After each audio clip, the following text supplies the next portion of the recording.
Behold the Margrave, my favorite character so far in gigantic and epic fast-paced, free-to-play, team, third-person thing, which you should totally try. It's on Steam, and you should totally check it out. It's a free-to-play game.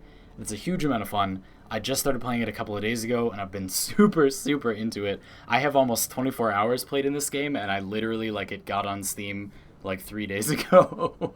And I'm not ashamed at all. It's really fun. It's so fun. I have a whole stream archive of footage of me playing this character, the Margrave, and I'm going to tell you about the build that I'm using in that footage and explain the decisions, help you come up with your own playstyle should you decide to get this character, and explain why I think you should. So, the Margrave is this game's only true tank, I feel.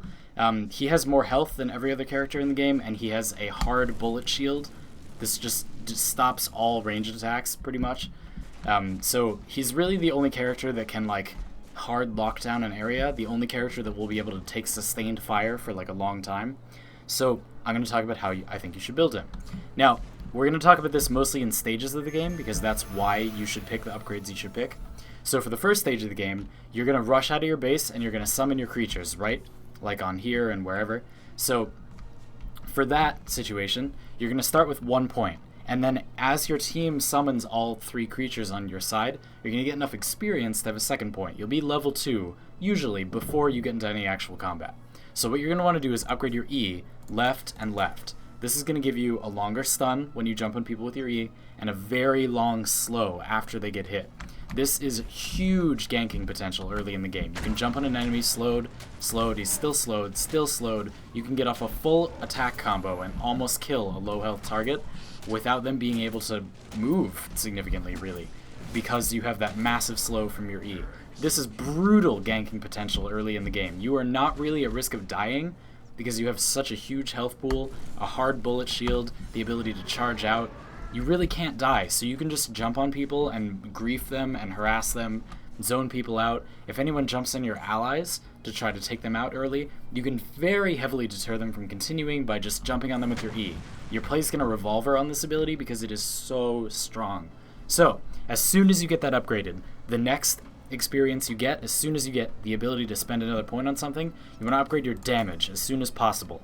Upgrade your left click to the left. Doomstrike gives you this 4th attack in your combo, a very heavy slam at the end that does over 3 times the normal damage. So now we're going to jump on this guy. 1, 2, 3, and here comes the slam. Huge damage, literally over 3 times the damage of your normal attack. This will let you be a huge threat, and this is a very important part of being a tank, right? So you have a ton of health, you have a bullet shield, you can charge out, you have a heavy group stun, but you need enough damage to force players to respect you. If you don't do enough damage to be a threat, it doesn't matter if you jump on players that are in their face, because you don't do anything to them. It's not threatening. You can still, body block people, your allies, with this bullet shield and whatever, and you can still stun to set up your allies' damage, but, you're not actually taking attention away from your allies if you don't do damage. So you need to get good damage as soon as possible. This one upgrade gives you huge damage potential, much higher damage potential. After this, you begin to have more choices. So basically, I would say if you're just winning, if everything is fine, there's really no problem, you're not dying, you don't feel like you're in danger of dying, you maybe already got a wound on the enemy guardian, which is kind of crazy, I would upgrade your left mouse button again to Demon's Reach. So this gives you a larger slam radius, and you deal more damage if you hit more targets. That's how you should be using it. You should be diving in, slamming a big group of enemies like this. That will make it hit a nasty radius. You'll be able to take people out super easily. It'll be great. If nothing is going wrong, get that. If the enemy team is heavy ranged pressure, you're going to want to get Eternal Flame, be able to Hellburst for twice as long.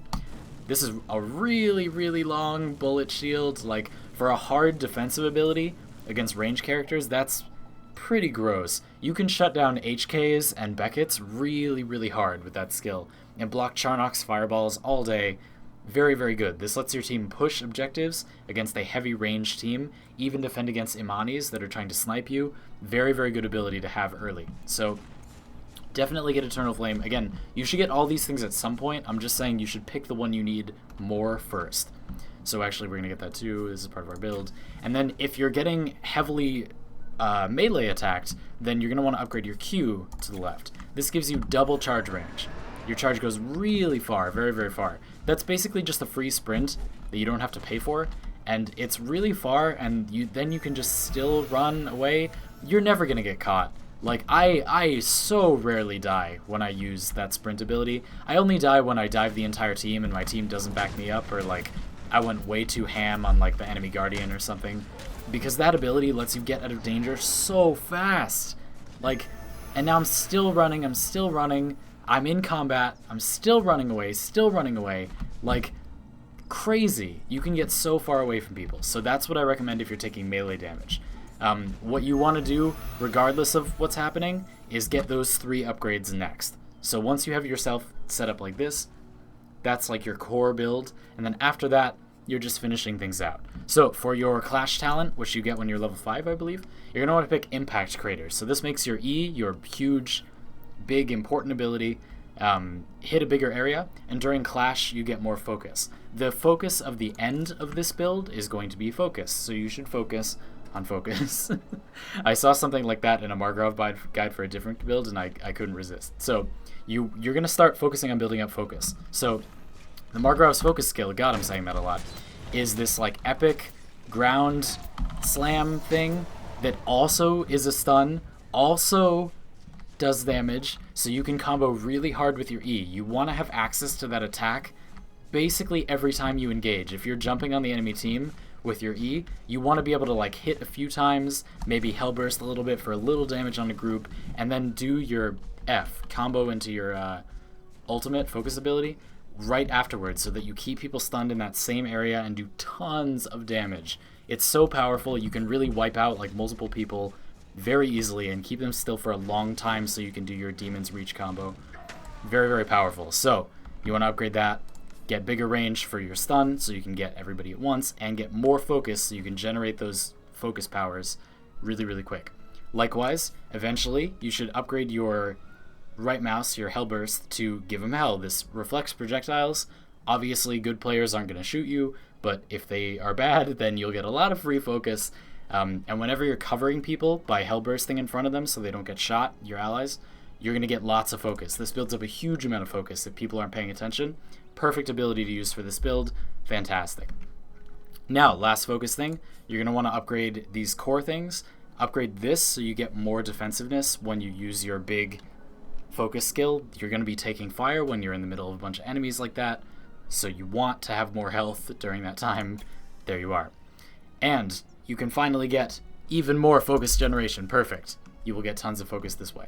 What I believe is the least important thing to get, but it is still good with your last point, is upgrade your Q to Irresistible Charge. So while you're charging, you cannot be crowd controlled, pretty much. So if you start charging, you're safe, basically. You'll get a lot of armor, be it about the soft cap on armor in this game, have like over half damage reduction, and you can't be crowd controlled. So you're basically safe if you begin charging. You can also get this. This is better like if you're actually gonna stick around and help people. If the enemy team is just ignoring you, maybe this is better because you remove debuffs from your allies too.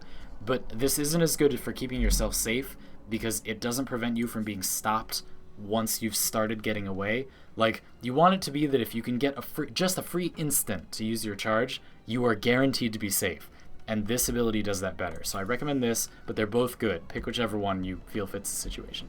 So now that you have all this, we're going to jump into these enemies again, and you can slam down. Jumping from above, really good tactic overall. I recommend you do actually do that. I'm not just being showy.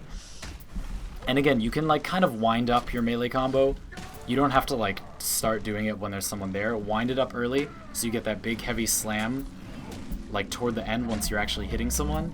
That's what you want. That does your big damage. If you hit that as like one of your first attacks, your DPS is really high. Like hitting all these attacks is good because it builds crit, but you want to be hitting with that final slam as often as possible. And then you can finish people off by jumping on them again. You can use your focus power to slam everyone again. You have tons of abilities to harass groups. You can do a lot of pressure against the group. You're very tanky. You can take out beasts on your own.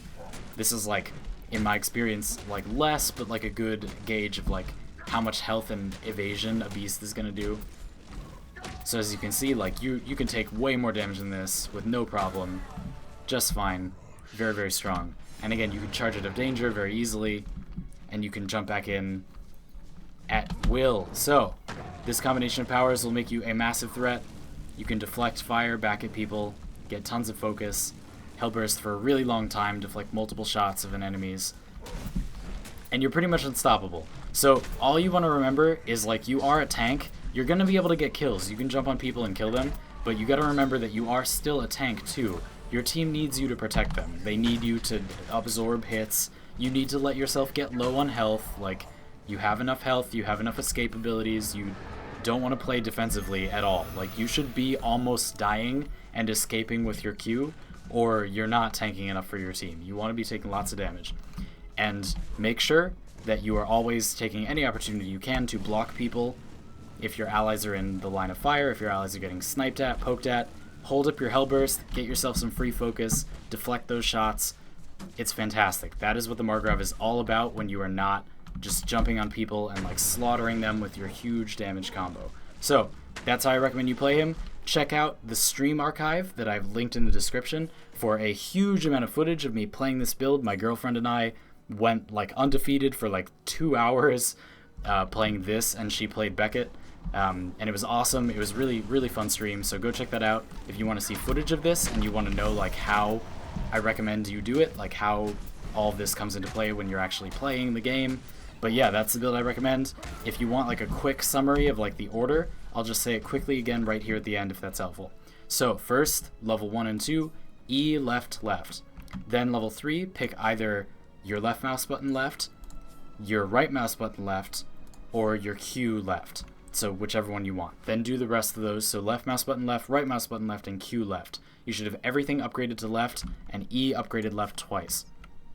After that, you want to prioritize upgrading your left mouse button to the right. So get Demon's Reach, get that left-right combo, and then just at your leisure, upgrade your Hellburst to the left again, upgrade your Q to the right or maybe left again, upgrade your core self, like your passives, left, right, and for your Clash trait, whenever you get that, get the last one, Impact Crater, for your E.